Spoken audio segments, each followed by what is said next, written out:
자, 우리 관심 종목 보겠습니다. 삼성전자 차트고요.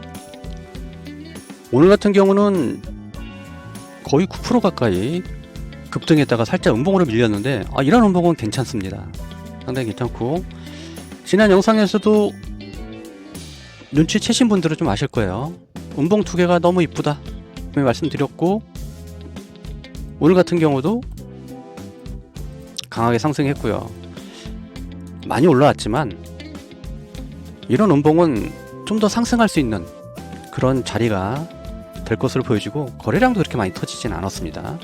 그만큼 던진 사람들이 좀 적다는 거죠. SK 하이닉스는 추세를 이루면서 계속 가고, 삼성전자도 마찬가지죠. 요즘 많은 종목들이 추세가 죽은 종목들이 정말 많습니다. 이제 추세가 죽었다는 것은 한 이런 구간 정도 되겠죠. 상승하다가 여기는 올라왔지만 이 상태에서 바로 꺾어서 죽는 종목들이 상당히 많습니다. 그렇기 때문에 이 구간에서 우리가 과거 2분의 1 매도했던 이유가 바로 그겁니다. 그렇지만 추세가 되돌리면 다시 따라붙을 수 있어야 되는 거죠. 이게 심리적인 영향이 크거든요. 보통 여기서 이제 2분의 1 매도했던 사람은 다시 이렇게 양봉이 나오면 다시 따라붙지 못합니다. 그게 심리적인 거죠. 그러니까 차트는 심리적인 게 상당히 중요하고, 움직이는 이 종목을 컨트롤하는 외인도 그런 심리를 이용할 줄 아는 거예요. 항상 이제 그런 거에 당하기도 하는데, 어느 정도 실력이 쌓이면 그걸 극복할 수 있는 그런 마인드가 있어야 되는데, 그걸 갖는 건 상당히 좀 어렵긴 하죠. 세력의 특성도 알아야 되고 여러 가지로 생각할 게 많기 때문에 한 번에 이제 판단하기는 쉽지는 않을 거고, 물론 단타를 뭘 치냐 계속 갖고 있지 2분의 1 매도를 뭐해, 이런 분들이 계실 겁니다. 그렇지만 모든 종목들이 다 이 종목처럼 이렇게 추세 이루면서 계속 가는 거 아니에요. 이런 거는 거의 100개 중에 0.1%? 아니, 다른 종목도 많으니까 0.5% 정도 합시다. 0.5%. 드물어요. 거의 대부분 이렇게 빠져서 죽습니다. 자, 이 종목은 아직은 매도 한번 한 적 없어요. 그쵸? 매도가 나오면, 매도 사인이 나오면 그때 매도라고 말씀을 드릴게요. SK 하이닉스도 아직 매도 사인 나오지 않았고, 현대차도 아직 추세를 이뤘기 때문에 매도가 된 건 아닙니다. 자, 현대모비스 괜찮죠, 흐름이? 기관은 계속 사고 있고, 그리고 이제 현대 같은 경우는 이제 아틀라스에 대한 기대감이 많이 있죠. 월드컵에서 최근 아틀라스 이제 로봇이 축구하는 그런 모습이 나왔기 때문에 조금 그 영향을 좀 받는 것 같아요. 그런 기대감으로. 현대모비스도 마찬가지요. LCD 현대중공업은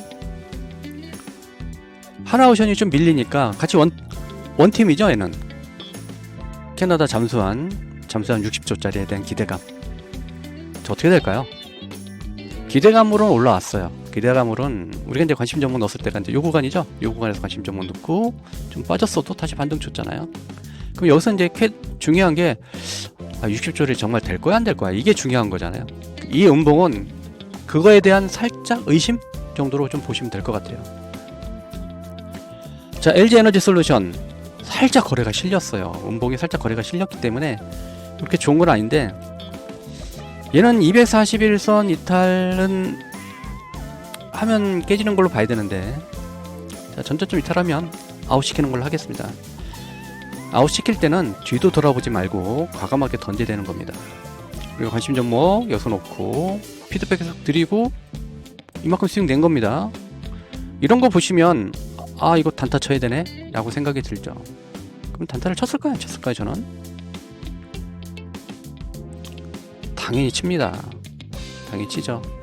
LCNS 얘도 단타로 들어간 거 아닙니까? 여기서 현재까지는 단타로 보는 거예요. 근데 중요하게 생각하는 곳을 이탈을 하게 되면은 과감하게 던져야 됩니다. 저는 여기서 관심 종목 넣고 이쁜 음봉 나온 다음에 오늘 같은 경우도 장중에 16% 상승했고, 직전 고점을 넘을 수 있는 그런 환경이 나올 것도 같아요. 그렇지만 이 세력이라는 게 이렇게 흥청망청하면서 올리진 않거든요. 그래서 윗꼬리도 만들고 그러면서 좀 흔들면서 움직일 수 있습니다. 자, LG 디스플레이는 항상 이 구간만 오면은 계속 밀고 내려오죠. 얘 또 밀었어요. 그런데 우리가 관심 종목 넣었을 때가 여기죠. 여기서 꽤 많이 올라왔습니다. 꽤 많이. 거의 여기서 딱 찍었잖아요. 그렇죠? 이날 20% 정도 상승했고, 이날 5%, 그 다음날 8%. 엄청 훌륭하지 않습니까? 장투라고요? 무조건? 그 오랜 시간 3000핀 밑에서 올락가락하면서 정말 오랜 시간 박스권에 있었죠. 그런 시장을 다 겪어보신 분들은 알아요. 국내 한국 시장은 단타다. 최근 들어서 좀 장투해볼까 하는 분위기가 나온 겁니다. 그러나 여전히 주도주 말고는 장투할 게 없어요. 그리고 최근 들어 보시면 추세가, 이 종목도 이렇게 추세가 죽었죠. 끝났나 싶었는데 추세를 다시 살리면서 올라오잖아요. 그렇기 때문에 이런 구간에서 관심 종목으로 넣은 거예요. 그렇기 때문에 다시 올라오는 거고, 지금 대부분의 종목들이 추세를 이렇게 추세를 주고 올라오는 종목들이 많은 게 아니라 대부분 여기서 막 이렇게 해가지고 모니터 밑으로 빠져서 내려가는 이런 종목들이 거의 95%라니까요. 삼성전자, SK 하이닉스 안 들고 있지 않으면 정말 소외받는 시장이고, 삼전 하이닉스로 수익을 냈어도 다른 종목에서, 다른 보유 종목에서 마이너스 나는 시장입니다. 결국 똔또이. 전원주 같은 분이 안 계시죠? 그런 분이 계셨으면 완전 수익. 그렇지만 다른 것도 했다. 암울합니다. 지금 그래서 시장이 왜 이렇게 추세가 계속 죽지? 라고 생각을 해보면, 뭐 채권 수익률도 미국채 10년물, 30년물도 채권 수익률도 5%에서 뭐 4% 정도, 4.5%에서 왔다 갔다 안정세를 좀 보이고 있지만, 국내 금통위에서 이제 금리 동결을 이제 최근 며칠 있으면 하지 않습니까?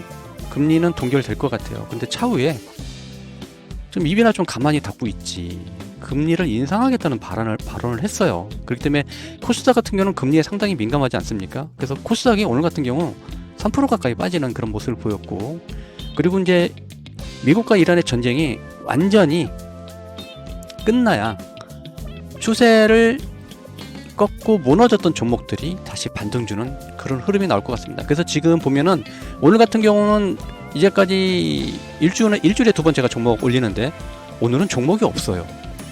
올릴 종목이 없더라고요. 깜짝 놀랐습니다. 시장이 좋은 것 같지만 안 좋아요. 좀 더 반등 주면서 추세를 돌리는 그런 시장이 되면은 참 좋을 것 같습니다. 현재는 함부로 매수할 수 없고요. S&D도 거의 이제 요 종목도 올라왔던 이 구간 깨고 내려가면 아웃입니다. 이런 거는 미련 두지 마세요. 자, 달바 글로벌도 추세 깨졌습니다. 얘도. 이런 종목들이 상당히 많다니. 얘 한번 깨지잖아요? 여기까지 내려옵니다. 그러니까 만약에 보유하신 분들은 안 올라가네? 그러면 도저히 이제 여기 올라갈 것 같은데, 그러면 2분의 1 매도하세요. 올라오면 그때 가서 생각하시는 겁니다. 그때 가서 매도하려는데 다시 올라와? 그럼 다시 2분의 1 사면 되죠. 자, 키움증권 같은 흐름, 삼성 SDI도 마찬가지입니다. 아직 추세가 죽지는 않은데 그렇게 흐름이 좋지는 않습니다. 필에너지는 뭐 같이 보시면 될 것 같고, TYM 재건주죠. 지지부진하니까 이런 모습을 보이는 것 같고, 자, 한국 가구는 데드캣 바운스가 한번 나올 것 같습니다. 이게 스페이스 X 관련주인데 한 번은 데드캣 바운스를 해가지고 쏴줄 것 같아요. 그런데 중요한 게 이렇게 오늘 같은 날 딱 잡아드리면 좋을 것 같은데, 장중에 실시간으로 봐야 됩니다. 얘는 그것밖에 없어요. 사실 좀 아쉽습니다. 자, 성원산업은 여기서 이제 우리가 관심 좀 먹고 엄청나게 상승했죠. 자, 그리고 다시 한번 자리를 잡겠다고 했는데 역시나 자리가 안 나왔어요. 21선을 그냥 이탈하고 추세를 죽여버리니까, 다음번에 한번 나오면은 21선을 올라타는 이런 거래 실린 양봉 한번 나오면은 이게 데드캣 바운스로 끝날 수도 있습니다. 좀 더 보겠습니다. DTC는 최저가 이탈하면 얘도 아웃시킬 거고요. 프로비스는 241선 이탈하는지를 좀 봐야 될 것 같습니다. 녹십자 홀딩은 지난 영상 보시면 될 것 같고, 두산 바켓도 마찬가지죠. TIM이랑 같은 흐름으로 보시면 될 것 같고, 그러면 이제 대한항공이 이제 박스권이죠. 이런 걸 추세라고 얘기하지 않습니다. 추세라고 하는 것은 하나의 파동이 여기죠. 이런 파동이 나오는, 그리고 직전 고점을 돌파하는 이런 흐름이 나왔을 때 이게 추세를 보는 겁니다. 근데 추세가 깨져버렸습니다. 보시면 이렇게 깨지니까 영락 없죠. 힘이 없습니다. 다행히 최근 들어 좀 올라왔기 때문에 지금 약수위. 얘는 마찬가지죠. 만약에 이제 21선이 깨지면서 최근 올라왔던 요 구간까지, 박스권 구간까지 깨져 내려가면 얘는 그냥 아웃시켜야 되는 겁니다. 자, OCI는 이제 못 들어가죠. OCI는 뭐 상당히 많이 먹었습니다. 여기서 관심 종목 넣고. 반도체 소부장주라고 그랬죠. 태양광 아니라고 말씀드렸어요. 이때도 분명히 이렇게 말씀드렸고, 정말 많이 올라갔습니다. 자, 이제는 못 들어간다. 추세를 돌릴 때까지 기다려야 되는 겁니다. 추세를 돌릴 때까지. 좀 더 떨어지면, 추세 깨지면 지워버리겠습니다. 자, 삼성전기. 얘는 이제 못 들어가요. 자, 못 들어가고, 거래가 터졌어요. 거래 터졌습니다. 얘는 이제 여기서 이제 빠져서 내려와도 이제 고민이에요. 이걸 갖다가 싸졌다고 받기에는 좀 무리가 있을 텐데 좀 고민스럽습니다. 삼성전기는 뭐 많이 올라왔죠. 많이 올라왔고 지금 종목들이 상당히 안 좋아요. 할 수 있는 것도 없고 추세가 돌리면서 다시 시장의 활기를 되찾으면 종목들을 좀 더 하도록 하겠습니다. 이탈하는 종목들은 과감히 버리고요. 이제는 좀 조심해야겠죠. 조심하고 현금 확보하면서 추세 돌릴 때까지 좀 기다리는 게 좋을 것 같습니다. 아직 추세 살아있는 종목들은 계속 보는 건 당연한 거고요.